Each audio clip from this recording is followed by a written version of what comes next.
Moody in Cape Town. Okay. Which? Okay. So, just you got yours going real good. I think Taylor's video is better than mine. Yeah. So I'm going to say look at hers. Okay. But if you want to look at the pink one over there too, you can. Oh, where do you want me to look? But I want you to look at that one. Okay. So ask questions and answer to the camera? No, just talk to me. Oh, okay. So she's just going to pick up our conversation. Yeah. Okay. But if something, if I ask you something about, young kids want to get into fashion, then you might want to say, hey, I would say number one, you need to da. But you can also, just mainly just talk to me. Okay. All right. Soup in the kitchen. Okay. Oh, that's the wrong thing. It's all good. Okay. So, and then sometimes I might have to edit stuff out. But okay. Welcome to Pictures Up. I am here with Renaissance man Richard Moody. That means I'm old, everybody. Old, don't you know? Old. This man has been all over the world doing fashion shows and events. Cape Town, Paris, New York. Fantastic. Yeah, Richard. Yeah. So tell me, how did you get involved in the business? Well, first off, thank you for letting me be here. So I got involved when I was probably, when I was 18 years old. I used to be a university cheerleader for the Gophers here at the University of Minnesota. And they started using the cheerleaders, because we did stunts and we were young. And then it progressed from there where they would continue to use the models, the cheerleaders, and we became models. And I got picked up by agencies back then. Nice. They were probably no longer around. Okay. So 18 years old and now I'm 62. Wow. That's so good fantastic. Black don't crack. Only a black person can say that. Richard, you're so crazy. Yes, right. So, you and I met on the Emmy-nominated Grandbaby Spot. How did you get involved with that? I got involved because I have a great agency. The agency called us, and I think I'm at that age now where I'm the grandparent, and I do a lot of healthcare things. So it was a great opportunity. People loved us as a mom, husband and wife, and the grandparents and stuff like that. So. I think being in the business, I think we've aged well. And so it was a great opportunity to be a part of it. And I'm also glad that they know that black people exist and that black men can be married to black women and have black babies. Yeah. And so I think that's important. I said it because I've been on commercials, which is fine, where the young child might have biracial parents or a white mother. And I think that goes to say sometimes you have to understand when you get your kids in the business, the commitment of. And so that was this grad that we were cast as a complete African black family, and we loved each other. And we were very believable to the point, and where the hospital were come out crying. Yes, they thought we were a real family, and the son in it looked like my son and everything like that. So that's how I got involved. And, that was a fantastic. And we showed up on time. Yeah, that was a fantastic spot, and we have to thank Josh Mundell for casting us. Thank you, Josh. Yes, thank you, Josh.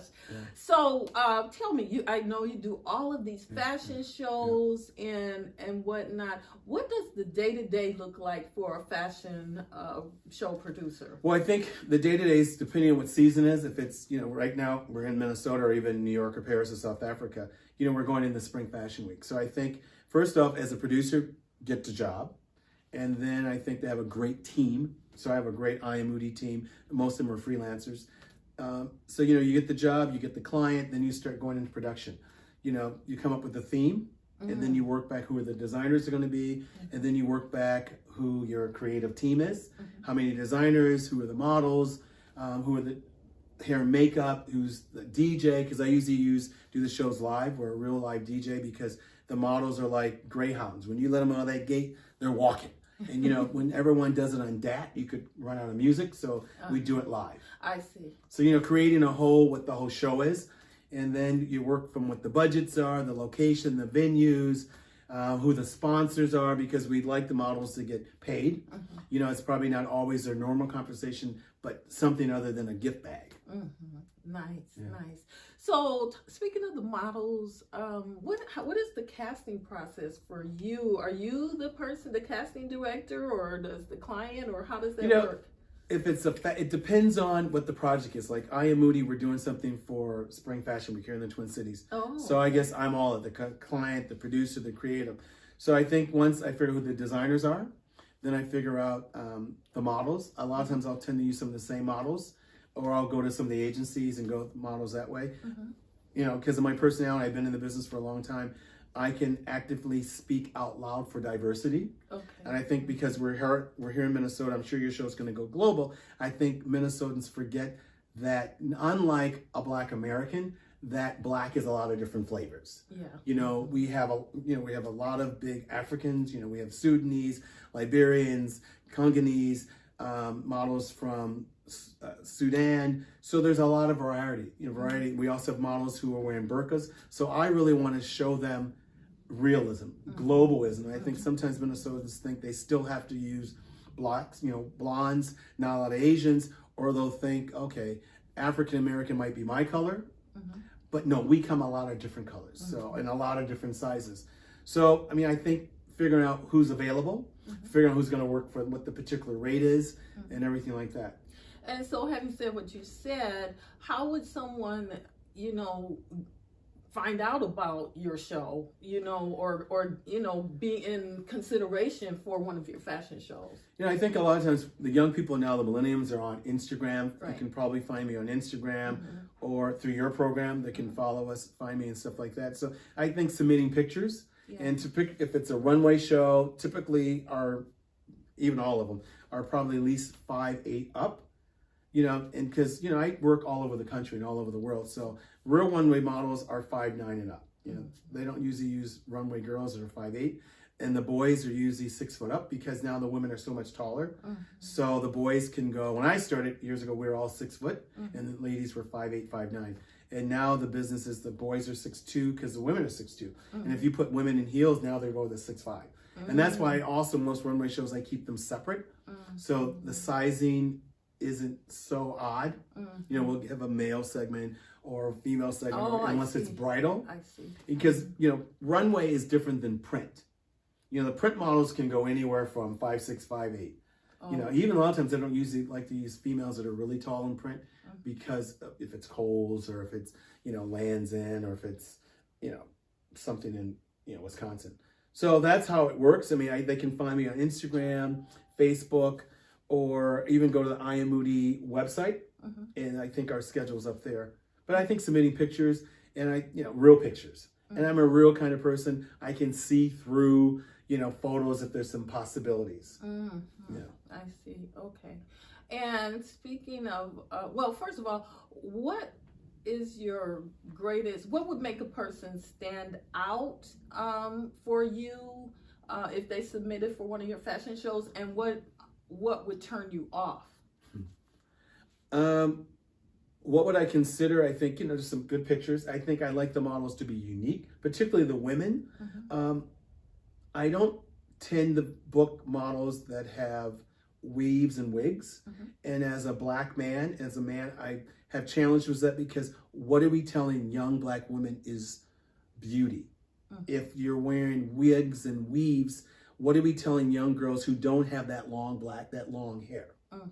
Because you have to embrace who we are and who they are. You can't all be Naomi Campbell, which is a wig, which is a weave, which is broken off her hair. You probably don't want to put that out there.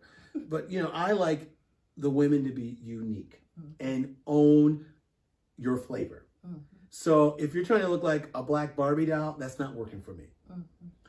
And as we now know, what did we just have 5 Black women who all were Miss Universe, Miss World, Miss America, Miss Teen, and each one is unique.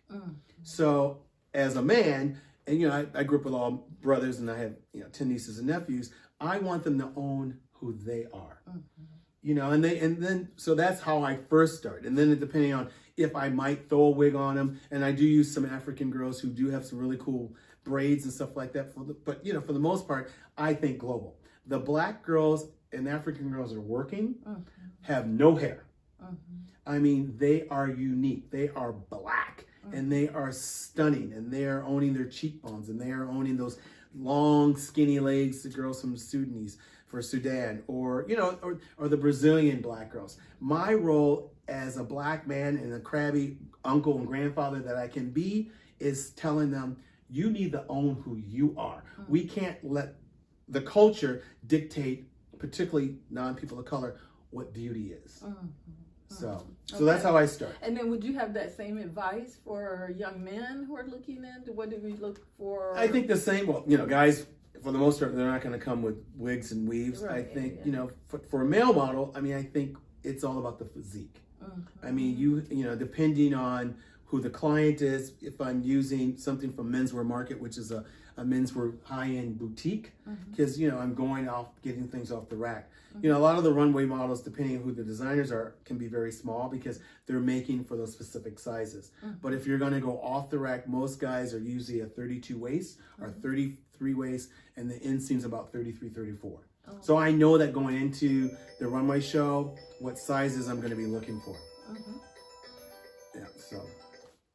And, sorry. Oh, that's okay. It's okay. So you just, you're headed to New York for Fashion Week. I am. I'm going to be in New York for actually a kickoff party, and I have some friends that are going from the Twin Cities to work with. I'm just going to go to help backstage. I mean, I've worked for the Vogue Knitwear magazine from a guy here called Stephen B, the Knitter Glitter. I've gone there and worked with him backstage. So, typically I'll go and assist backstage and just give my opinions and kind of keep things calm and consistent. And I don't mind being behind the scenes. I think sometimes what models forget is we all want to be in the camera, in front of the camera, on the runways. But a lot of times it's much more interesting the behind the scenes because you're keeping it running. We're keeping shit going and keeping models on check, and you're keeping the clients calm and everything like that. So I'll be there. I've got some clients that are leaving from Twin Cities. I've got some clients there. Val Moselle, who is a shoe designer. She's specialty on espadrilles, handmade espadrilles with, really sustainable cottons and rubbers for the soles. So I'll work with her. I'm sorry, what is espadrille? Sandals. Oh, okay. They're just a sandal, kind of a cotton sandal that she's knitting and everything like that. I see. Yeah. Okay. So I'll be there, and then I leave. For Cape Town. I'll be in South Africa, Cape Town for a month. I've got clients that I work with, Unknown Union. I'm still a model actor. And I tell people it's not like they're out of black people, but because I do speak with an American accent and I can look like some of the tribes, I do a lot of commercials when I'm there. And most importantly, I'll work with young African blacks in the townships, particularly boys and young men, because they're dealing with apartheid, which is very much with us dealing with being a Negro or black or colored. And my whole role is that everything is possible, that we cannot let our cultures define us or hold us back. So I'll work with young people in the townships to encourage young men, keep going. Pull your pants up, and keep going. Don't let the society dictate us moving forward. And just give me a snapshot of what it's like to be in New York behind the scenes on a fashion show. It's funny because, coming from the Midwest, sometimes people don't think we come with a lot of qualifications. And obviously that's not true because a lot of the successful models are from small Midwest towns with great Midwest values. Right. Because whose parents have said, we will continue to support you, we love you, and call us when you're in these scenarios that don't feel comfortable. So I think, most importantly, and I've worked for Ted Gibson, who is the hairdresser to the stars, and you can look up Ted. He's amazing hairdresser, and we're all from Aveda. I used to work in Aveda. I still work with Aveda. So I think, behind the scenes, it's hectic, and you'll have, depending on the budgets, you'll have probably, 15, 20 hair makeup artists. You've got the designers, you've got the style team, you've got the models who are coming in from all different shows, and, they'll be backed up and they may be running late. They'll maybe just be in time to get in their outfits and hit the runway. Well, I have one question for you that I'm kind of curious about. So, a lot of models, they are, we all want to look good, okay? But sometimes, and the stylist, the hair makeup stylist, they are there to make you look good too, and but sometimes it doesn't always match what you know, what you want to look like and what the producer wants to look like. So how do you communicate that to the hair and makeup stylist to try to, you know, meet in the middle or something? For me, as a producer, I will, first off, I will book hair and makeup artists that can work with Black models who are diverse. If I have a makeup artist who cannot do black faces, obviously you're in the wrong business because you are not educated. Because as people of color, you know, we know what works for us. And, you know, I'm not going to let my models go out and look ghostly. So I think my models know that I have an assistant. So they'll go to the assistant if they're not comfortable. You know, professionals, they'll know, don't go off in the makeup hair person. So they'll come to me. We've gone through lookbooks. We understand what the look is going to look like, the visions, and we'll have pictures of the models.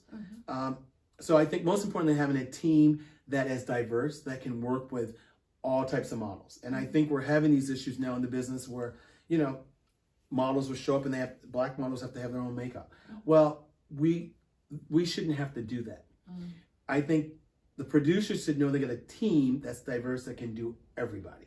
But then also I encourage the models, you know, especially that's why I book models that have natural hair, because it's a challenge to work with weaves because, you know, it might be a bad weave. If you put a hot comb, it might melt. So I think as the model, that's why I like them to come natural. And or you tell us that it's weave and if it's synthetic or if it's cow hair, whatever all the hairs are, if it's gonna melt, because you know. So we got to be honest about that. But you know, but the question is very important. Yeah, how do we communicate that? I mean, I think as the producer, as the client, you know, we have to understand we have what's called a lookbook and a storyboard. That here's the designs, here's the talent, here's the lookbook in terms of the makeup. And, you know, there's a whole different hair team. So for me, I always have a lead for hair and I have a lead for makeup.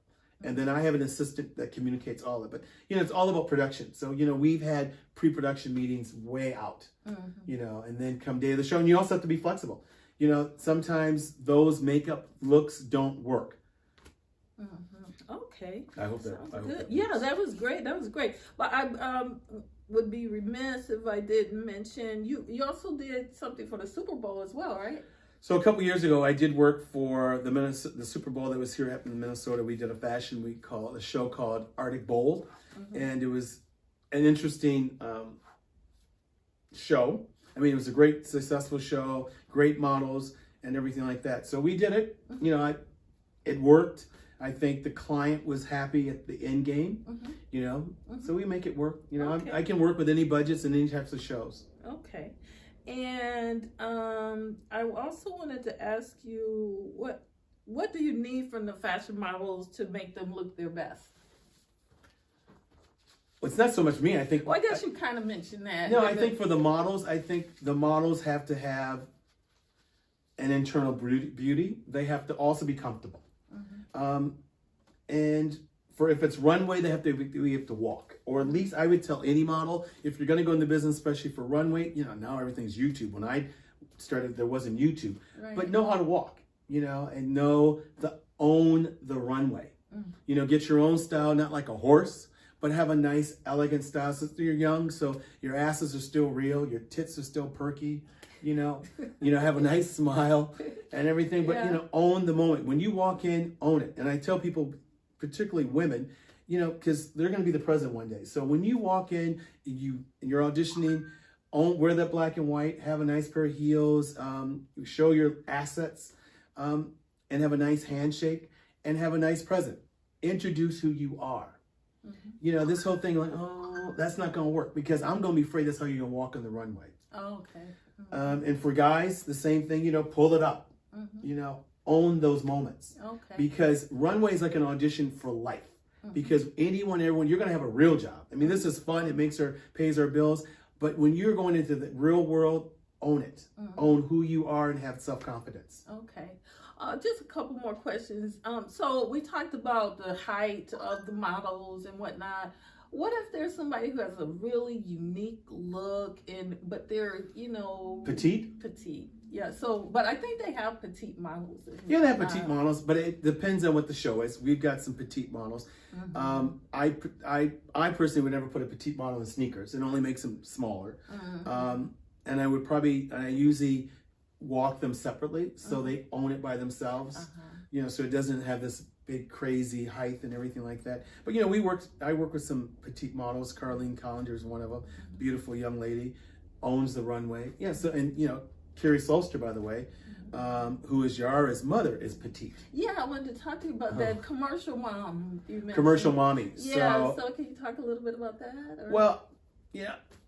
Commercial mommy, you can find her and follow her, but I think most importantly that's her story. But I think for anyone growing up, you never know who anyone is, and I think for young people we have to be consistent and considerate, because we don't know who's on the way up and where they're going to wind up. So most importantly, and I always share information because someone shared it with me, and it's just plus how we are all raised. We're all raised in the church, and I remember a friend of mine, Sarah Rogers, who's in the business here in the Twin Cities. Her mother is Mrs. Walker, is, baby, how can I help and what do you need? That's how we were raised. So it's not about the money. It's about just helping each other. So I would say that's Carrie Solster's story. She has a Instagram account, Commercial Mommy. But most importantly, you just never know who anyone is in life, and we all want to work together. Okay. So I'm noticing these socks. Those are fantastic. My socks. Where did those come from? So these particular socks are from friends and clients of mine in South Africa, Cape Town, from a company called Unknown Union. And they're locally made in Cape Town there. So it's a lost African dialect, but I really encourage people to follow Unknown Union. They do a lot of black and whites and grays and amazing knitwears and t-shirts. And they have another t-shirt brand that came out in 1994, which was when Nelson Mandela was freed from Robben Island because of apartheid. So they're one of my clients, and they're like family friends. I'm like the uncle who comes in, and I've worked backstage for their shows, and I've worked on their lookbook. Okay. Okay. So, are there any other last minute things that you want to, last minute advice to young people who are looking to get in? I would think for young people to get in the business, know the business, and surround yourselves by people who are positive and who are creative. And I would think, I'm a guy, but as telling young ladies, if you're doing something and you're not comfortable, or someone asks you to do something you're not comfortable with, stop. Call your parents, call your agencies, because I've been blessed. I haven't been around crazy shady, but I've heard of things like that. So, if someone's hitting on you, that's not the business. If someone also is trying to get money from you we know you have to pay for money for photo shoots and comp cards, but if an agency's trying to have you pay right out of the gate, that's not a real agency. So, be open. I would never give your phone number to someone, especially if you're a young person. I would never give your email address unless your parent's on there, so that someone can follow that conversation. I wouldn't go to a photo shoot alone if you've never worked with the photographer or the production team, because I work with young models as well. I encourage their parents to come. I encourage their parents to be backstage. And funny story, we have a young model who's beautiful. She's 5'9", 16. Her mother comes with her on this as a fashion show, and the designer kept wanting to put her in clothes that were not appropriate for a 16-year-old. And I'm like, no. And the mother's there, and the models always want to please, and we get that. But there is something about being appropriate and inappropriate. So the mother, we have a conversation, the designer, I'm like, no, the mother's here. How do you feel? So I think we as producers and parents, and I'm a grandparent, we have to understand people's cultures. And then also models who are Muslim don't wear swimsuits, or, you have to really have a rapport with the models and the families and the agencies. This is just, I just want to ask, I don't want to be. Can I be naughty? No. I am naughty and inappropriate. No, but I don't want to be a funny-duddy. But it does seem like the swimsuits are more revealing these days. But even for people who are grown, how do you feel about that? Or, because you kind of grew up in the era that I did. Yeah. Or, but it's also fashion too. Because when I was watching the Grammys, it was very common to see, a lot of skin? Yeah, a lot of skin. If you go back to when Calvin Klein made it with Obsession, sex does sell. When you look at Kate Moss and stuff like that. But I think we have to culturally understand what's appropriate, what's acceptable. You know, I'm going to do a show. Actually, we have a show coming up. I think it's April 29th. I Am Moody fashion presentation during Minnesota Spring Fashion Week. If I do swimwear, I will typically use cover-ups so that it's just not in your face. Right. And you know, and we'll do some things with boys and with Speedos, but they'll probably have a towel and stuff like that. So I think you have to know the audience. I think you have to know the models, because I do have models who are Muslim. I have models who are wearing hijads, and there are some modest swimwears that you can show and things like that. So I mean, I think I'm kind of old school as well, but I also do know sex sells. But I also have to know what models are comfortable with that. And then I'm probably not going to use models that are super skinny.